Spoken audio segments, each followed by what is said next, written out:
Oi, gente querida. Em nosso plano de leitura bíblica, chegamos hoje a 1 Tessalonicenses 3 e 4. Eu pretendo só me ater ao capítulo 3, uma parte. Na última vez que comentávamos a respeito de como Paulo lutava e se esforçava para que os colossenses fossem edificados na fé e no amor, tudo isso tem a ver com o zelo pastoral que Paulo tinha por aquelas pessoas que gerou na fé ao anunciar o Evangelho para elas. Agora, escrevendo aos Tessalonicenses, vemos que as preocupações de Paulo são exatamente as mesmas por essa igreja. Portanto, não importa onde está a igreja, quem compõe essa igreja, quem são as pessoas que nela se encontram, ela precisa ser pastoreada, cuidada, instruída, admoestada com zelo pastoral. Como Paulo estava distante, mas ainda assim próximo e comprometido com o crescimento da igreja, ele recorre mais uma vez a uma carta pastoral para instruir de forma sincera e paterna e assim zelar pela igreja de Cristo em Tessalônica. E essa comunidade tem sido motivo de alegria também na vida e ministério de Paulo. Ele não poupa elogios aos irmãos de Tessalônica. Ao final do capítulo 2 e início do capítulo 3, Paulo escreve: sim, vocês são nosso orgulho e nossa alegria. Ele falou disso também dos filipenses. Aliás, essa é a marca do pastoreio de Paulo, amar aqueles a quem servem. E isso é absolutamente primordial. Qualquer que seja o ministério, qualquer que seja o serviço que realizamos na causa do reino de Deus, ele deverá ser realizado em gratidão ao Senhor e ser motivado por um amor profundo, um amor sacrificial, o mesmo que Jesus teve por nós e colocou em nosso coração.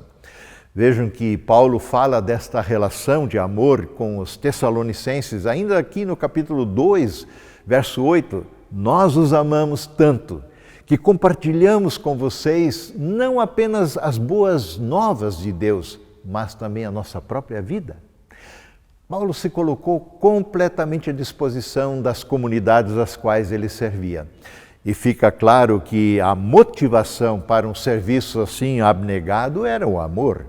Um pouco mais adiante, ele segue falando dessa relação pastoral com os Tessalonicenses, capítulo 2, verso 11 seguinte, pois vocês sabem que tratamos cada um como um pai trata seus filhos, exortando, consolando, dando testemunho para que vocês vivam de maneira digna de Deus, que os chamou para o seu reino e glória.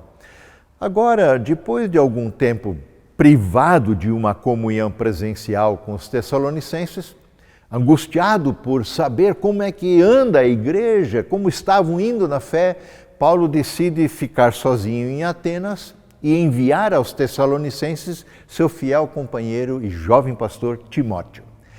É disso que ele fala aqui no início do capítulo 3, verso 1. Por isso, quando não pudemos mais suportar a falta de notícias de vocês, resolvemos ficar sozinhos em Atenas e enviamos Timóteo para visitá-los. Ele é o nosso irmão e colaborador de Deus na proclamação das boas novas de Cristo. Nós o enviamos para fortalecê-los e animá-los na fé, para que as dificuldades não os abalem. Mas vocês sabem que estamos destinados a passar pelas dificuldades. Então, como crentes no Senhor Jesus, não estamos isentos de sofrimentos, dificuldades, perseguições, pandemias, quaisquer que sejam. A fé em Cristo não nos insere num redoma de vidro à prova de bala, à prova de Covid, à prova de demissão, de conflitos, de perdas.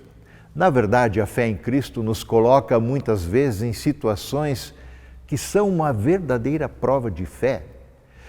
Não que tivéssemos que provar algo para Deus nos aceitar, mas prova no sentido de passarmos por situações, apesar de difíceis, tornam-se uma oportunidade de crescimento na fé, na confiança, na dependência do Senhor. Paulo, quando anunciou o Evangelho de Cristo entre eles, já os havia advertido das dificuldades que deveriam enfrentar por causa da fé. No verso 4 ele diz: quando ainda estávamos com vocês, nós os advertimos de que as aflições em breve viriam. E foi o que aconteceu, como vocês bem sabem. Então, assim também a tarefa de Timóteo não era apenas trazer notícias dos tessalonicenses, mas Paulo o envia a fim de fortalecê-los e animá-los na fé. Pois ele sabe de que os sofrimentos e dificuldades fazem parte da caminhada da fé e que nos conduzem à santificação.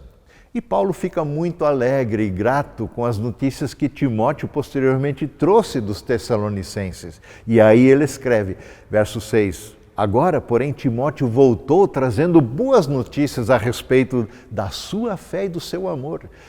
Por isso, irmãos, apesar de nossos sofrimentos e dificuldades, diz Paulo, ficamos animados porque vocês permaneceram firmes na fé, é isso que importa. Agora revivemos por saber que estão firmes no Senhor. Sim, agradecemos a Deus por vocês. Por sua causa, temos grande alegria na presença de Deus. Paulo se alegrou com essas notícias. Digo-lhes que exatamente essa também é a nossa preocupação aqui. Queremos vê-los bem na fé em Cristo. Desejamos que sejam fortalecidos e animados na fé, mesmo em tempos difíceis. Intercedemos e empenhamo-nos para que em tudo possam crescer rumo a uma vida em santificação, rumo a uma maturidade em Cristo, a semelhança de Jesus, que é nosso Senhor e Salvador. Amém.